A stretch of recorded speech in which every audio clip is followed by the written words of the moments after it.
مرشد سے طلب کرتے رہنا چاہیے جب تک بچہ روتا نہیں، ماں دودھ نہیں پلاتی۔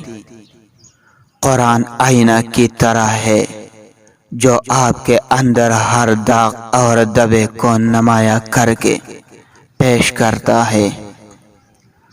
متقی سے مراد وہ انسان ہے جو سمجھنے میں بڑے احتیاط سے کام لیتا ہے۔ اپنے بیویوں کے ساتھ نرم خوئی سے بات کرو۔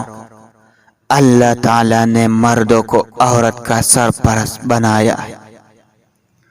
دوسروں کو اصلاح کے لیے اس وقت کچھ کیا جا سکتا ہے جب آدمی خود صاحب عمل، صاحب کردار ہو۔ اللہ تعالیٰ کا دربار نا امید ہونے کا دربار نہیں۔ 1,00,000 مرتبہ بھی اگر توبہ ٹوٹ جائے تو پھر بھی اللہ تعالیٰ سے رجوع کرو۔ ہر ظاہر کا وجود اس بات کی علامت ہے کہ اس کا باطن بھی ہے۔ جب کامیابی قریب آتی ہے تو انسان میں دو چیزیں ظاہر ہونا شروع ہو جاتی ہے۔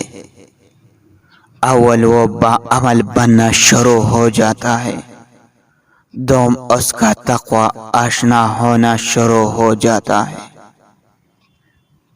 شرک کے علاوہ ہر گناہ کی مغفرت کی امید ہے، لیکن گمراہی کا معاملہ بہت سخت ہے۔